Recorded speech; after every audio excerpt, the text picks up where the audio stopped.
In this video, I'm gonna go over my summer 2024 EDC rotation. Now I do say rotation because I do rotate the gear that I carry. Now it is summer, so I'm always gonna be wearing a t-shirt. That doesn't change. However, it's down below that determines what I carry. So if I'm wearing athletic wear like basketball shorts or joggers, they tend to not have belt loops. So usually the waistband is elastic and the pockets are usually pretty thin and kind of flimsy. So I try not to carry anything too heavy. Now on the flip side, if I am wearing shorts or pants that do have belt loops, well, that gives me the ability to carry basically whatever I want. So I'm gonna split up my carry gear into two different groups. So the first group is what I'm gonna call the lightweight basic carry. And the second group is what I consider the high-end carry. And that's actually the group that I really like and I try to carry most of the time. There's really cool gear there, so be sure to stay for that section.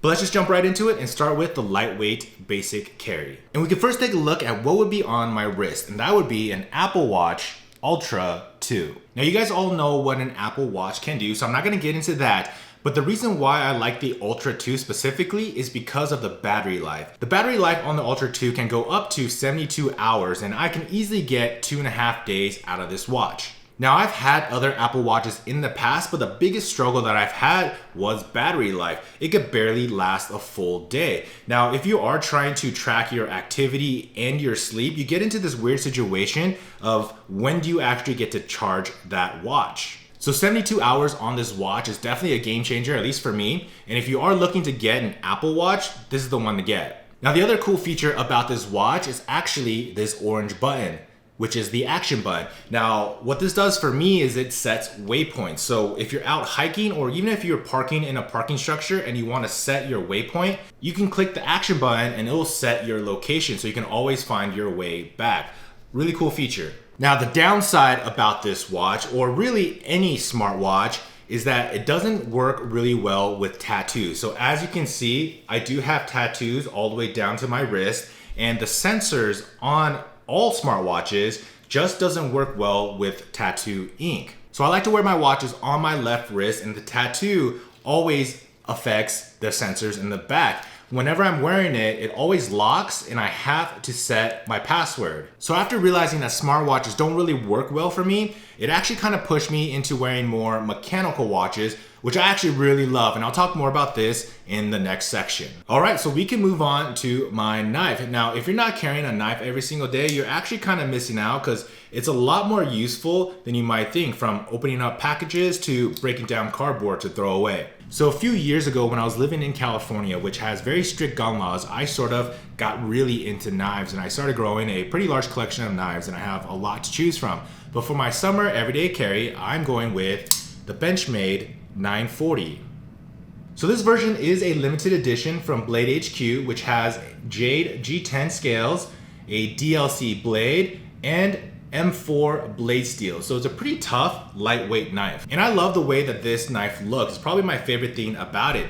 And the length of the blade is long enough to do most tasks, like if you want to break down cardboard. The locking mechanism, super strong, easy to use one-handed. And overall, it's a fairly inexpensive knife, so if you do lose it, it's no big deal. Now, I wouldn't say that this is top of the line, but it's a very good knife. And now we can finish up my lightweight basic carry setup with the pistol, which is a Glock 43X.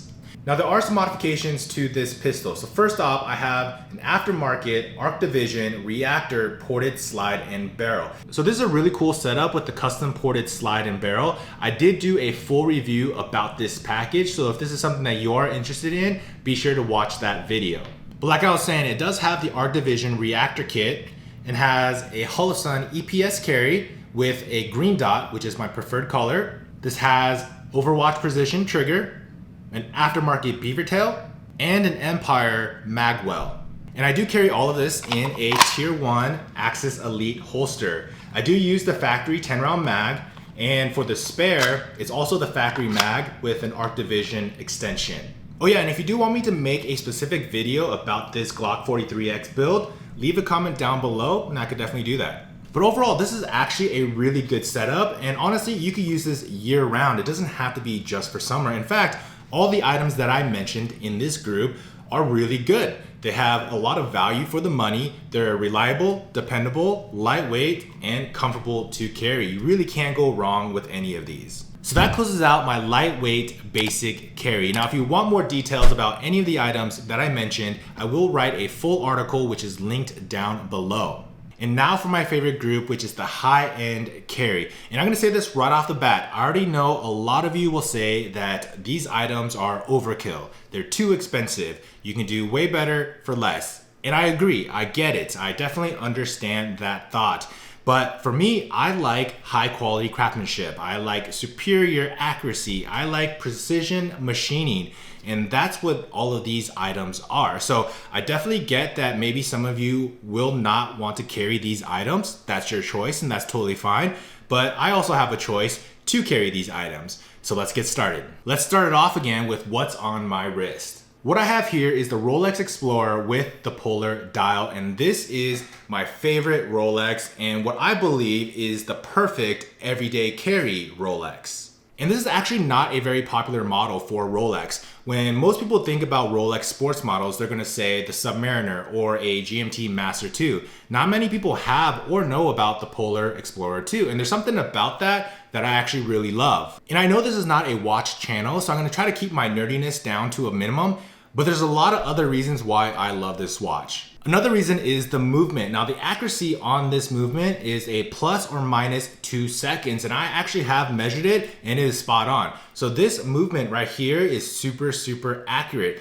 On top of that, it actually uses the same movement as the GMT Master 2s, which means you can actually set multiple time zones on this. So if you look at the orange hand, you can set a completely different 24-hour time zone on that movement, or you can use it as it was originally intended and use it in the 24-hour format, but it'll tell you if it's day or night. The Explorer 2 is also water resistant to 100 meters, which means you can go swimming in it, you can take showers in it, it doesn't really matter, it's super tough. And it has a mostly brushed bracelet with no polished center links, which really gives this a tool looking watch. You know, you can really bang this around without having to worry about it. And of course, my favorite part is the white dial. Now, because the dial is so white and the hands are so big, this is definitely the easiest Rolex to read when trying to tell the time. So if I asked you what is the time, it would be really easy for you to read the time at a glance. And that's one of the reasons why I think this is the best everyday Rolex.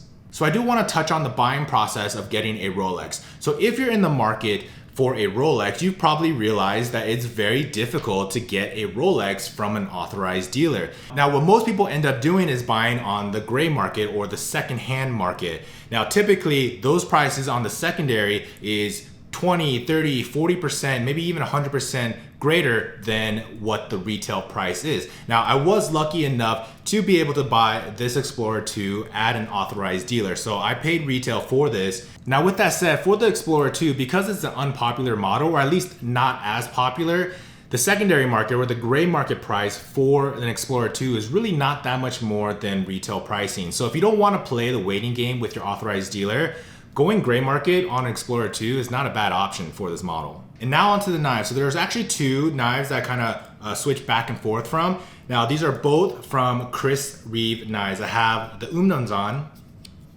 right there and the small and cozy. Like I mentioned earlier, I used to be really into knives and I've tried all the major brands. I've tried Strider, Hinderer, TRM, all of those. Now to me, the top tier really is CRK or Chris Reeve Knives. When you're talking about high quality, this is it. When you're talking about precision machining, this is it. CRK is for sure my favorite brand. If you're not into knives, then this may not even matter to you, but if you are, then you can definitely appreciate the quality of these knives. Like the tolerances on these are so tight. Everything is just so smooth. Like, can you even hear the lockup? Now, the reason why I say I kind of switch between the small and cozy and the Umnumzan is because most of the time I'm carrying the small and cozy just due to the size and weight. It's super small and super sharp. And this will do most tasks, like if you're opening up packages every day. So this will definitely be strong enough for that type of usage. Now, if you are trying to break down boxes or anything like that, I would probably move over to the Umnumzan. This is just heavier duty and it can tackle more tasks. But whichever you decide on, and they're all great too, the Sabenzas, they're all great. I would highly recommend CRK. I mean, just look at the shape of this blade. This is the Tonto version, which is what I prefer. They do have a drop point, but I do prefer the Tonto. And they also have a lifetime warranty too. So if you do want to put this through some heavy use, you know you will be covered by the warranty. And finally, the part that most of you are probably waiting for, what is my everyday carry? And it is going to be a Stato CS. Now I carry this probably 80% of the time. It's absolutely my favorite carry right now. I also recently made a Stato buyer's guide video on my channel, and I know a lot of you have already seen that video, but just a quick update. I did end up selling my C2 and I am sticking with the CS. This is, in my opinion, the best carry model for staccatos, and I would actually say this is the best carry model for any 2011 or double stack 1911. So if you do want to see a comparison between the different staccato models, be sure to watch that video because I do a comparison between the CS, the C2, and the Stato P. So my Stato CS is mostly stock, but it does have a few add-ons. It has a factory upgraded DLC barrel, a factory flat trigger. I did add on a Holosun 507 comp with a green dot, and I do have a MachineWorks magwell. But for the most part, this is a very standard Stato CS that you can get from your gun store. The only downside that I have for the CS is I wish it had a longer grip. Now I do know the new Cs that came out do have the option to get it with a compact CS size grip or a full size 17 round mag grip. So I will try to get my hands on the full size grip so I can swap it onto my CS. It's just gonna give me a little bit longer grip and it's just gonna be more comfortable for me to hold. And just like my Glock 43X, I carry my CS in a Tier 1 Axis Elite holster. And speaking of holsters, I only go with Tier 1 Axis Elite holsters or the new APX. Now, I've tried them all. I've had QVO, I've had Tenorcore, I've had T-Rex. I've tried a lot of different holster brands. To me, the Tier 1 Axis Elite is by far the best quality and the most comfortable. I would even go as far as saying that I would not buy any new carry pistols unless I know there's a Tier 1 holster available for it. Alright guys, that is my 2024 summer EDC carry rotation. Hopefully that was entertaining to watch. We did cover a lot of gear here today. And like I said, if you do want more information or details about any items that I discussed today, I will have a full article linked down in the description. But that's all I got for you today. Thank you so much for watching, and I will see you on the next one.